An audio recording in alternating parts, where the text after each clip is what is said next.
السلام علیکم ویورز، ہمارے چینل پر خوش آمدید۔ جنگل میں بنی اس جھونپڑی میں حسب معمول میں وظیفہ کر رہی تھی کہ اچانک مجھے کچھ آوازیں سنائی دیں۔ ایسا لگا کہ جیسے کوئی باہر ہو۔ میں حیران ہوئی کہ اس جنگل میں تو کبھی میں نے اپنے علاوہ اور کسی کو نہیں دیکھا، تو اس وقت یہاں پر کون آ گیا؟ میں وظیفہ ادھورا چھوڑ کر پریشان ہوتی ہوئی اٹھی اور جھونپڑی سے باہر نکل کر آس پاس دیکھا تو کوئی بھی نہیں تھا۔ جانے کیوں مگر مجھے ایسا ہی لگا تھا جیسے کسی نے میرا نام پکارا ہو، مگر دور دور تک دیکھنے کے باوجود کوئی بھی نظر نہیں آیا تھا۔ میں واپس اپنی جھونپڑی میں پلٹنے ہی لگی کہ اچانک پھر سے کسی نے میرا نام پکارا تو میں چونک کر پلٹی۔ دیکھا تو دور سے میری ساس چلی آ رہی ہے۔ میرے قریب آتے ہی ہانپتے ہوئے بولی کہ میں نے تمہیں کہا تھا جو بھی ہو جائے تم نے اپنا وظیفہ چھوڑ کر ہرگز بھی جھونپڑی سے باہر نہیں نکلنا۔ پھر تم اس وقت باہر کیا کر رہی ہو؟ میں نے اسے بتایا کہ مجھے ایسا لگا جیسے کسی نے میرا نام پکارا ہو، اس لیے میں باہر آئی۔ تو ساس نے جلدی سے مجھے میرا ہاتھ پکڑا اور مجھے اندر لے آئی۔ کہنے لگیں تم اپنا وظیفہ مکمل کرو۔ میں وہیں پر بیٹھ گئی۔ ساس نے جلدی سے میرے سر کے اوپر میری چادر سے گھونگھٹ کر دیا اور کہنے لگی کہ کچھ بھی ہو جائے تم نے باہر نہیں آنا، اپنا کام پورا کر کے ہی گھر واپس آنا۔ وہ سب تو ٹھیک تھا مگر مجھے حیرانی اس بات کی ہو رہی تھی کہ وہ اس وقت یہاں پر کیا کر رہی تھی۔ آج تو میرے عمل کا 9واں دن تھا، تو اس کی یہاں پر موجودگی مجھے حیرت میں مبتلا کر رہی تھی۔ میں نے جیسے ہی اسے پوچھا تو مجھے لگا وہ کچھ گھبرا سی گئی ہو، مگر مجھے تسلی دیتے ہوئے کہنے لگی نہیں، بس تمہیں دیکھنے ہی آئی تھی کہ تم ٹھیک ہو یا نہیں۔ اب میں واپس جا رہی ہوں، تم بس اپنا کام پورا کر کے آ جانا۔ میرا کام تھا بھی کیا، مجھے ایک وظیفہ کرنا تھا تاکہ میرے گھر جلدی اولاد پیدا ہو، اور اس وظیفے کے بارے میں بھی مجھے میری ساس نے ہی بتایا تھا۔ یہ 10 دن کا وظیفہ تھا اور مجھے 8 دن ہو گئے تھے۔ آج 9واں دن تھا، مگر میرے وہم و گمان میں بھی نہیں تھا کہ میری ساس میرے پیچھے یوں آ جائے گی۔ شاید وہ دیکھنے آئی تھی کہ میں وظیفہ کر بھی رہی ہوں یا نہیں۔ مگر وہ آواز کس کی تھی؟ میں وظیفہ پڑھتے ہوئے بار بار چونک جاتی۔ وہ آواز کچھ جانی پہچانی سی لگی تھی۔ اپنا کام مکمل کر کے میں نے اپنے ساتھ لائے ہوئے بیگ میں سے کپڑے نکالے اور کپڑے بدل کر جو سوٹ پہنا ہوا تھا وہ وہیں ایک گھڑے میں دبا کر میں گھر کی جانب چلنے لگی۔ یہ بھی وظیفے کی ہی ایک اہم شرط تھی کہ ہر روز مجھے ایک سوٹ ساتھ لانا پڑتا تھا اور گھر جانے سے پہلے وہ سوٹ اتارنا پڑتا جو میں پہن کر آئی ہوئی تھی، اور اتارے ہوئے سوٹ کو مٹی میں دبا کر نیا سوٹ پہن کر گھر جانا ہوتا تھا۔ میں نے تو کبھی وظیفوں وغیرہ پر یقین ہی نہیں کیا تھا۔ ہمارے گھر کا ماحول بہت مختلف سا تھا، لیکن میری ساس ان باتوں پر بہت یقین کرتی تھی اور میں بھی اس کے کسی بات کو نہیں ٹالتی تھی، تو میں نے اس کی بات بھی مان لی۔ ابھی میرے شوہر کو اس دنیا سے گئے صرف کچھ ہفتے ہی ہوئے تھے۔ میری ساس نے اس کے مرنے کے اگلے دن ہی مجھے کہا تھا کہ اگر تم چاہتی ہو کہ تمہارے شوہر کی نشانی جلدی سے اس دنیا میں آ جائے تو میرے ساتھ پیر صاحب کے پاس چلو۔ میں منع کرنا چاہتی تھی مگر سوچا کہ وہ ماں ہیں، اتنے بڑے غم سے گزری ہیں، مجھے ان کا دل رکھنے کے لیے ہی صحیح ان کی بات مان لینی چاہیے۔ اور ویسے بھی میں اپنے شوہر سے بہت پیار کرتی تھی اور میں بھی چاہتی تھی کہ کم سے کم میرے پاس اس کی ایک نشانی ہو، اس لیے میں بھی اولاد کی خاطر اس کے ساتھ پیر صاحب کے پاس چلی گئی، جس نے مجھے اس وظیفے کا بتایا جو مجھے ہر جمعرات کی رات کرنا پڑتا تھا۔ وہ پوری رات میں اس جنگل میں بنی اس جھونپڑی میں وظیفہ کرتی رہتی تھی۔ میں نے حالانکہ اس پیر سے بہت کہا تھا کہ کیا یہ وظیفہ میں اپنے گھر میں نہیں کر سکتی یا کہیں اور، تو اس نے یہی شرط رکھی کہ نہیں، یہ تمہیں جنگل میں ہی کرنا پڑے گا۔ یہ کہنے کو تو جنگل تھا، لیکن یہاں کسی جانور یا انسان کا نام و نشان نہیں تھا، صرف کچھ درختوں کے سلسلے تھے۔ مگر پھر بھی رات کی تنہائی میں گھر سے دور مجھے شروع میں تو بہت ہی زیادہ ڈر لگا، مگر میری ساس ہر قدم پر مجھے اپنے ساتھ کا بھرپور یقین دلاتی۔ وہ میرے ساتھ ہی چلی آتی تھی اور کچھ گھنٹے وہ جھونپڑی کے باہر بیٹھی رہتی، مگر پھر وہ چونکہ بوڑھی عورت تھی اور مریضہ بھی، تو میں نے ہی اسے کہہ دیا کہ وہ میرے ساتھ نہ آیا کرے بلکہ گھر ہی رہا کرے، کیونکہ میں اس کو تکلیف نہیں دینا چاہتی تھی۔ ابھی میری عدت بھی پوری نہیں ہوئی تھی، مگر پھر بھی مجھے اس وظیفے کی خاطر ہر جمعرات گھر سے باہر نکلنا پڑتا۔ یہ تو شکر تھا کہ رات کے وقت میں نکلتی تھی اور صبح کے وقت واپس آتی تھی، تو میں لوگوں کی نظروں میں نہیں آتی تھی، ورنہ لوگوں کو پتہ چل جاتا تو الٹی سیدھی باتیں کرتے۔ میں انہی سب باتوں کو سوچتی ہوئی گھر کی جانب چلی جا رہی تھی۔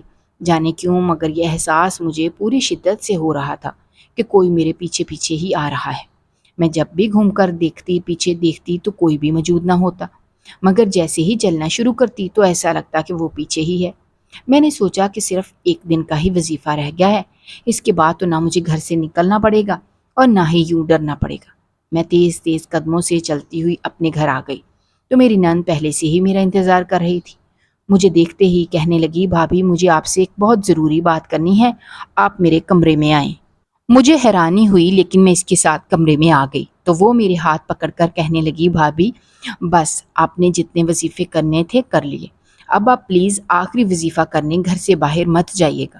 میں نے حیران ہو کر پوچھا، تم ایسا کیوں کہہ رہی ہو؟ کہنے لگی، کچھ بھی صحیح نہیں ہے، میرا دل نہیں مان رہا، اور ویسے بھی آپ عدت میں ہیں، آپ کا یوں گھر سے باہر نکلنا بدشگونی ہے۔ آپ پلیز اماں کو کوئی بھی بہانہ کر دیجیے گا مگر گھر سے باہر نہ نکلیے گا۔ میں نے اس سے وجہ پوچھنے کی بہت کوشش کی تو وہ یہی کہنے لگی کہ میں آپ کو بھی وجہ نہیں بتا سکتی کیونکہ ابھی مجھے خود کچھ بھی پکا نہیں ہے۔ جیسے ہی مجھے اپنا اندازہ کچھ ٹھیک لگے گا تو میں آپ سے ضرور بات کروں گی، مگر تب تک آپ کو بہت محتاط رہنے کی تلقین کر رہی ہوں۔ اس کی ادھوری اور الجھی باتیں مجھے بالکل سمجھ نہیں آئیں کہ کس سے محتاط رہنا ہے اور کیا کرنا ہے۔ ابھی میں اس سے پوچھنے ہی لگی تھی کہ اس وقت میری ساس کمرے میں آ گئی اور مجھے حیرانی سے دیکھ کر پوچھنے لگی کہ تم یہاں کیا کر رہی ہو؟ میں اسے بتانے ہی لگی تھی کہ میری نند نے جلدی سے بات پلٹ دی اور کہنے لگی کہ کچھ نہیں بھابھی، آپ کا پوچھنے ہی میرے کمرے میں آئی تھی۔ یہ میرے لیے اور بھی حیرت انگیز بات تھی کہ یہ اپنی ماں سے کوئی بات چھپا رہی ہے، حالانکہ ان ماں بیٹی کی بانڈنگ تو بہت ہی مضبوط تھی، لیکن شاید یہ بات میرے متعلق تھی تو اس لیے وہ احتیاط کر رہی تھی، یا کوئی اور بات تھی۔ میں فیصلہ نہ کر سکی اور چپ چاپ اپنے کمرے میں آ گئی۔ کچھ دنوں سے ویسے بھی گھر کا ماحول کافی عجیب سا ہو گیا تھا۔ مجھے ایسا لگتا تھا کہ جیسے میری ساس اور نند کے بیچ ایک سرد مہری سی قائم ہے اور ان دونوں میں کسی بات پر آپس میں ناراضگی چل رہی ہے۔ مجھے اس گھر میں شادی کر کے آئے اتنی زیادہ دیر نہیں ہوئی تھی، صرف 1 سال ہی ہوا تھا، اور 1 سال تو کسی دوسرے کے رویے کے سمجھنے کے لیے بہت تھوڑا ہوتا ہے۔ مگر یہ شکر تھا کہ میری ساس اور نند شروع دن سے ہی مجھے بہت پیار کرتی تھیں۔ شادی کے کچھ ماہ بعد ہی میرا شوہر پردیس چلا گیا کیونکہ اس کا کام وہیں پر تھا۔ اس نے مجھ سے اپنی پسند کی شادی کی تھی۔ ہم دونوں نے ایک دوسرے کو اپنے اپنے دوستوں کی شادی پر دیکھا تھا۔ میری بہت ہی عزیز سہیلی کی شادی میرے شوہر کے دوست سے ہوئی تھی اور وہیں پر ہم دونوں کی ملاقات ہوئی، جو پہلے دوستی اور پھر محبت میں بدل گئی۔ جب میری دوست کو پتہ چلا تو جانے کیوں مگر اس نے مجھے اس رشتے میں بندھنے سے منع کرتے ہوئے کہا کہ میرا نہیں خیال، تمہیں وہاں شادی کرنی چاہیے، وہ بہت تیز لوگ ہیں، تم ان میں گزارا نہیں کر پاؤ گی۔ شاید اس کا اشارہ میری ساس کی طرف تھا۔ میں نے سوچا کہ ساس سے تو سبھی ایسی ہی ہوتی ہیں، مجھے تو اپنے شوہر سے غرض ہوگی، اس لیے میں پیچھے نہیں ہٹی۔ میرے ماں باپ کا تو شروع میں اس شادی سے بہت اعتراض ہوا کیونکہ ہم لوگ ذات برادری سے باہر ہی لڑکیوں کے رشتے طے نہیں کرتے تھے، مگر میری ضد کے ہاتھوں پھر انہوں نے مجبور ہو کر یہ رشتہ طے کرنا ہی پڑا۔ میرے شوہر باسط کی ماں اس کی شادی اس کی کزن سے کروانا چاہتی تھیں، مگر باسط نے اسے صاف منع کر دیا تو ہمیں لگا کہ وہ بھی ضد پر اڑ جائیں گی اور اب انہیں منانے کا مشکل مرحلہ طے کرنا پڑے گا، مگر ایسا کچھ بھی نہیں ہوا۔ انہوں نے اپنے بیٹے کی خوشی کی خاطر بہت جلدی اپنے فیصلے کو بدل لیا۔ یوں میں دلہن بن کر اس گھر میں آ گئی۔ شروع میں کبھی کبھی مجھے لگتا تھا کہ شاید انہوں نے دل سے مجھے قبول نہیں کیا ہے، مگر پھر آہستہ آہستہ میری یہ غلط فہمی بھی دور ہو گئی۔ واقعی میں مجھے دل سے اپنا چکی تھیں اور میری بہت پرواہ کرتی تھیں۔ میرے شوہر کے پردیس جانے کے بعد انہوں نے ہی میرا خیال رکھا تھا اور اسی وجہ سے میں نے اپنے ماں باپ کے ساتھ واپس جانے سے انکار کر دیا۔ کچھ عرصہ تو بہت اچھے طریقے سے گزرا، پھر اچانک ایک دن میرے شوہر کا انتقال کی خبر نے ہم سب کو توڑ کر رکھ دیا۔ میرے شوہر نے جس دن واپس آنا تھا اس کا پلین کریش کر گیا اور مجھ سمیت جانے کتنی عورتیں بیوہ ہو گئیں۔ اس موقع پر میری ساس نے ہی میری دلجوئی کی اور پھر اس کی خواہش پر میں نے اس جھونپڑی میں جا کر وظیفہ کاٹنا شروع کیا۔ میں نے اپنی ساس کے کہے کے مطابق کسی کو بھی اس وظیفے کے بارے میں ذرا بھی نہیں بتایا تھا، کیونکہ وہ کہتی تھیں کہ اس طرح نظر لگ جاتی ہے اور کام پورا نہیں ہوتا، اور بات بھی صحیح تھی، اس لیے میں نے بھی یہ بات سب سے چھپا لی تھی۔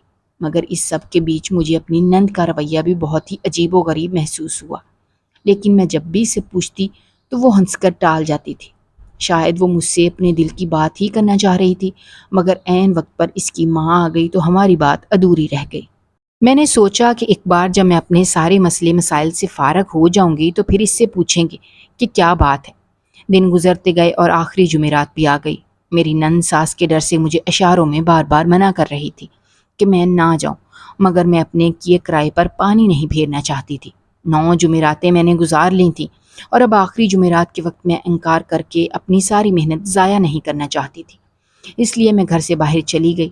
جانے کیوں، لیکن آج تو میرا اپنا دل بھی نہیں کر رہا تھا میں گھر سے باہر قدم رکھوں۔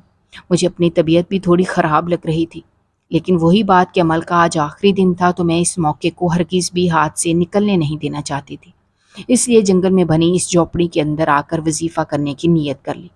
اس بیچ میرے دل میں عجیب و غریب خیالات آتے رہے، مگر میں نے بہت ہمت نہ ہاری اور وظیفہ پورا کر کے ہی دم لیا۔ میں بہت خوش تھی کہ اب وظیفہ پورا ہو گیا ہے۔ اب پیر صاحب کے کہے کے مطابق میں بہت جلد میرے گھر میں میرے شوہر کی نشانی میری اولاد جنم لے گی۔ صبح میں معمول کے مطابق اپنے کپڑے وہیں پھینک کر دوسرے کپڑے پہن کر اپنے گھر واپس آ گئی تو اندر داخل ہوتے ہی میری آنکھوں نے جو منظر دیکھا وہ دیکھ کر تو میں دنگ رہ گئی۔ مجھے اپنی آنکھوں پر یقین نہیں آ رہا تھا۔ میں بے اختیار لڑکھڑا گئی اور بار بار آنکھیں مل مل کر دیکھا کہ کہیں یہ میرا وہم تو نہیں، مگر یہ حقیقت تھی، کیونکہ میں اپنے سامنے اپنے شوہر کو دیکھ رہی تھی، بالکل صحیح سلامت اور زندہ و جاوید۔ میں جلدی سے بھاگتے ہوئے اس کے پاس جانے ہی لگی تھی کہ اچانک اس نے ہاتھ اٹھا کر مجھے اپنے پاس آنے سے منع کر دیا۔ میں ٹھٹک کر رک گئی۔ اس کا یہ رویہ سمجھ میں نہیں آیا۔ میں نے رک کر دیکھا تو یہ احساس کرنے میں دیر نہیں لگی کہ اس وقت وہ سخت غصے میں ہے۔ لیکن آخر کیوں؟ میں نے کہا کہ تم زندہ ہو، تم نے اتنا عرصہ خبر کیوں نہیں کی؟ میں تمہارے بارے میں کتنا پریشان ہوتی رہی، بلکہ میں کیا تمہارے سب گھر والے بھی تمہارے لیے اتنا پریشان ہوتے رہے۔ ہم بہت روئے کہ تم ہمیں ہمیشہ کے لیے چھوڑ کر چلے گئے ہو۔ آخر خدا کا شکر ہے کہ تم زندہ ہو۔ تمہیں ہمیں یوں تڑپانا نہیں چاہیے تھا، بلکہ بتا دینا چاہیے تھا۔ میرا شوہر عجیب سے انداز میں کہنے لگا کہ اگر میں اپنے زندہ ہونے کی اطلاع دے دیتا تو یہ منظر کیسے دیکھتا جو اس وقت میری آنکھیں دیکھ رہی ہیں۔ میں نے ناسمجھی سے وضاحت مانگی تو کہنے لگا کہ رات بھر گھر سے باہر رہ کر اب تم مجھ سے پوچھ رہی ہو کہ کیا ہوا ہے۔ میں اس سے پہلے کہ اپنی وضاحت میں کچھ کہتی، اس نے غصے میں آتے ہوئے وہ قدم اٹھا دیا کہ جس کا میں نے کبھی خواب میں بھی تصور نہیں کیا تھا۔ اونچی آواز میں چلاتے ہوئے کہنے لگا کہ تم جیسی بے وفا لڑکی کو میں اپنی زندگی میں ہرگز بھی برداشت نہیں کر سکتا۔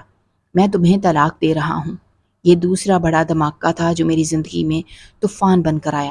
میں نے بے یقینی سے اپنی ساس کو دیکھا جو سارے ڈرامے کے بیچ بالکل خاموش کھڑی تھی۔ انہوں نے میری حمایت میں ایک لفظ بھی نہیں کہا اور نہ ہی اپنے بیٹے کے سامنے میری ایمانداری اور میری وفاداری ثابت کرنے کے لیے ایک لفظ بھی منہ سے نکالا۔ یہاں تک کہ میری نند جو ہر موقع پر میرا ساتھ دیتی تھی وہ بھی بالکل خاموش کھڑی تھی۔ میں نے اپنے شوہر کا گریبان پکڑ کر پوچھا کہ آخر تم نے مجھ سے ایسے کیا بے وفائی دیکھ لی جو مجھے اپنی زندگی سے ہی علیحدہ کر دیا، مجھے طلاق دے دی؟ تو کہنے لگا کہ تم مجھ سے کیا پوچھ رہی ہو، اپنے آپ سے پوچھو۔ جو عورت ساری رات گھر سے باہر غیر مردوں سے تعلقات بنائے اور صبح صبح واپس آئے تو ایسی عورت کے بارے میں کیا ہی کچھ کہا جا سکتا ہے؟ تم نے تو میرے آنے کا بھی انتظار نہیں کیا اور اپنی خواہشات کی تکمیل میں اس قدر اندھی ہو گئی کہ میری ماں کے سمجھانے کا بھی تم پر ذرا اثر نہیں ہوا۔ انہوں نے مجھے بتایا ہے کہ یہ بھرپور کوشش کرتی رہی ہیں کہ تمہیں سمجھائیں، مگر تم نے ان کی بات کی بھی لاج نہیں رکھی۔ تم نکل جاؤ میرے گھر سے، میں ہرگز بھی تم جیسی لڑکی کو اپنے خاندان کی عزت تو نہیں بنا سکتا۔ میں نے بے یقینی سے اپنی ساس کی طرف دیکھا تو وہ نظریں چرا گئیں۔ اس نے یہ شاید میرے ساتھ دھوکہ کیا تھا، گیم کھیلی تھی۔ اب مجھے سارے کھیل کی سمجھ آ رہی تھی کہ یقیناً اس نے مجھ سے جھوٹ بولا تھا۔ میں نے اپنے شوہر کے سامنے چلا کر کہا کہ یہ سب تمہاری ماں کے کارنامے ہیں، اس نے یہ سب کیا ہے تاکہ ہم دونوں الگ الگ ہو جائیں۔ تم میری بات سنو، یہ سب میرے خلاف گہری سازش ہو رہی ہے۔ مگر اس نے میری کسی بھی بات کو سننے سے صاف طور پر منع کر دیا اور گھر سے باہر چلا گیا، یہ کہتے ہوئے کہ جب تک وہ واپس آئے تو میں اسے گھر میں نظر نہ آؤں۔ میری ساس بھی وہاں سے اپنے کمرے میں چلی گئی۔ اب وہاں میں اور میری نند ہی رہ گئے تھے۔ وہ مجھے دیکھ کر تعصب سے کہنے لگی، بھابھی میں نے آپ کو منع کیا تھا نا کہ آپ سب چھوڑ دیں اور یہ آخری دن ہرگز بھی باہر مت جاؤ، مگر تم نے میری ایک نہیں سنی۔ میں نے روتے ہوئے پوچھا کہ یہ سب کیا ہو رہا ہے، تو مجھے تفصیل سے بتاؤ۔ اس نے بتانا شروع کیا، کہنے لگی کہ اماں شروع سے ہی بھائی کی شادی آپ سے نہیں کرنا چاہتی تھی، بلکہ خالہ کی بیٹی سے کرنا چاہتی تھی، مگر جب بھائی نے گھر میں شادی کی بات کی تو اماں نے بھائی کا اعتماد جیتنے کی خاطر اس وقت تو ہاں کر دی، مگر اماں نے اپنا دل صاف نہیں کیا، یہاں تک کہ آپ بیاہ کر ہمارے گھر آ گئیں۔ لیکن میری ماں کے دل میں آپ کے خلاف بغض اور اناد ہی تھا۔ انہوں نے تو جیسے اب اس بات کو اپنی انا کا مسئلہ ہی بنا لیا تھا کہ ان کے بیٹے نے اپنی پسند کی شادی کی ہے، اس لیے وہ کچھ بھی کر کے بس آپ دونوں کے درمیان غلط فہمی کی دیوار اتنی اونچی کر دینا چاہتی تھیں تاکہ بھائی ایک دن غصے میں آ کر آپ کو طلاق دے کر چھوڑ جائے اور اماں کا بدلہ پورا ہو جائے۔ مجھے شروع سے ہی سارے معاملے کی خبر تھی، مگر میں جان کے باوجود بھی کچھ نہیں کر پائی کیونکہ امی نے مجھے اپنی قسم دے کر روک رکھا تھا، مگر میں ہمیشہ اشاروں کنایوں میں آپ کو خبردار اور محتاط رہنے کا کہتی رہی، مگر آپ نے کبھی میری کسی اشارے کو سمجھا ہی نہیں۔ اس بار آپ کو بھائی کی زندگی سے نکالنے کے لیے اماں نے بڑی زبردست گیم کھیلی۔ جس روز بھائی نے آنا تھا وہ پلین کریش ہو گیا، مگر خوش قسمتی سے بھائی اس پلین میں نہیں تھا، اس کی ٹکٹ نہیں ہوئی تھی تو وہ اس میں سوار نہیں ہو سکا، لیکن خدا کا کرنا کچھ ایسا ہوا کہ کام کی زیادتی کے باعث اس نے ہم سے اسی دن رابطہ نہیں کیا اور ہم سب یہاں پر یہ مان چکے تھے کہ بھائی کا انتقال ہو گیا ہے۔ بعد میں جب اس نے اماں سے رابطہ کیا تو اماں نے اس کے کان بھرنے شروع کر دیے اور آپ کے خلاف بھڑکانا شروع کر دیا۔ وہ یہی کہتی تھیں کہ تیرے مرنے کی خبر سن کر تیری بیوی تو بہت خوش ہے اور وہ آئے دن گھر سے باہر نکل جاتی ہے۔ اماں نے بھائی کو یہی بتایا تھا کہ آپ کسی غیر مرد سے ملنے جاتی ہیں۔ جس روز آپ گھر سے باہر جا کر وظیفہ کرنے جاتی تھی، اماں اسی روز کسی نہ کسی رشتہ دار کو گھر پر بلا لیتی، جو بعد میں بھائی کو فون کر کے تصدیق کر دیتا کہ ہم تو تیرے گھر گئے تھے اور تیری بیوی گھر پر ہی نہیں تھی، وہ ساری رات جانے کہاں گزار کر آتی ہے۔ مسلسل ان باتوں کو سن کر بھی بھائی کو یقین نہیں آیا تو اس نے اپنے ایک دوست کو آپ کا پیچھا کر کے معلومات لینے کا کہا۔ پچھلی جمعے رات وہی بھائی کا دوست جنگل میں آپ کے پیچھے گیا تھا، مگر اماں کو پتا چلا تو وہ بھی بھاگتے ہوئے پیچھے چلی گئی اور آپ دونوں کا آمنا سامنا نہیں ہونے دیا۔ بھائی نے واپس آنے کا سوچا تو اماں نے اسے قسم دی کہ جب تک اسے حقیقت کا پتہ نہیں چلتا وہ آپ سے رابطہ نہ کرے۔ کل جیسے ہی آپ گھر سے باہر نکلی تھیں، ٹھیک اسی وقت بھائی بھی گھر آ گیا اور آپ گھر پر نہیں تھیں، تو اس کو یقین ہو گیا کہ اماں بالکل سچ کہہ رہی ہیں۔ پھر اس نے گیٹ پر لگا CCTV چیک کیا، ہر فوٹیج میں آپ گھر سے باہر نکلتی دکھائی دیں۔ آپ نے کوئی اور کپڑے پہن رکھے ہیں اور جب بھی آپ واپس آتی ہیں تو آپ بالکل مختلف لباس میں ہوتی ہیں، جس سے بھائی کے شک کو تقویت ملی اور وہ یقین میں بدل گیا۔ بھابی نے اپنے پیروں پر خود کلہاڑی ماری ہے۔ میں نے آپ کو کتنا روکا تھا اور کل بھی کہا تھا کہ بھابی گھر سے باہر مت جائیں۔ میں آپ کو سب کچھ کھل کر نہیں بتا سکتی تھی کیونکہ اماں نے قسم دی تھی، لیکن اب اس قسم کا کوئی فائدہ نہیں کیونکہ سب برباد ہو گیا ہے۔ میں نے روتے ہوئے کہا، تم ٹھیک کہہ رہی ہو، مجھے تمہاری ماں پر اعتماد نہیں کرنا چاہیے تھا۔ میں کبھی سوچ بھی نہیں سکتی تھی کہ وہ میرے خلاف اتنی گہری سازش کریں گی، اور بھی کچھ نہیں بگڑا۔ ابھی تو صرف تمہارے بھائی نے مجھے طلاق ہی دی ہے، تو اگر اسے سچ کا پتہ چل جائے تو وہ رجوع کر لے گا۔ وہ کہنے لگی، بھائی کو سچ بتائے گا کون؟ آپ بتائیں گی تو وہ یقین نہیں کرے گا اور میں اسے نہیں بتا سکتی۔ اماں کی قسم کی وجہ سے مجبور ہوں۔ میں بہت پریشان ہو گئی کہ یا اللہ، اب تو ہی میری مدد کر، تو جانتا ہے کہ میں بے گناہ ہوں۔ اب اپنے شوہر تک کو یہ خبر میں کیسے پہنچاؤں کہ اس کی ماں نے ہی یہ سب میرے ساتھ سازش کی ہے؟ خدا کو میرا گڑ گڑانا اور میری تڑپ ہی پسند آ گئی، اس لیے جیسے ہی میں نے پلٹ کر دیکھا تو دروازے کے بیچوں بیچ میرا شوہر کھڑا تھا۔ اس نے میری اور اپنی بہن کی ساری باتیں سن لی تھی۔ وہ کہنے لگا کہ میں غصے میں گھر سے باہر چلا گیا تھا اور ابھی اپنا موبائل لینے واپس آیا تو تم دونوں کی باتیں سنائی دی۔ میں کبھی سوچ بھی نہیں سکتا تھا کہ میری ماں میرا گھر برباد کرنے کی خاطر اس حد تک چلی جائے گی۔ اس نے مجھ سے معافی مانگی۔ ساس کو جب پتہ چلا تو وہ اپنے بیٹے کے سامنے بہت ہی شرمندہ ہوئی، مگر اب کی بار میرا شوہر اسے کوئی رعایت دینے کے لیے تیار نہیں تھا، اس لیے جب وہ دوبارہ باہر کام کے لیے گیا تو اس بار مجھے بھی ساتھ ہی لے گیا، کیونکہ ہم دونوں نہیں چاہتے تھے کہ ہم پھر سے اس کی کسی سازش کا حصہ بنیں۔ اگر آپ کو ہماری کہانیاں پسند آ رہی ہیں تو ہمارے چینل کو سبسکرائب کیجیے، ویڈیوز پر کمنٹ کیجیے اور شیئر کیجیے۔ شکریہ۔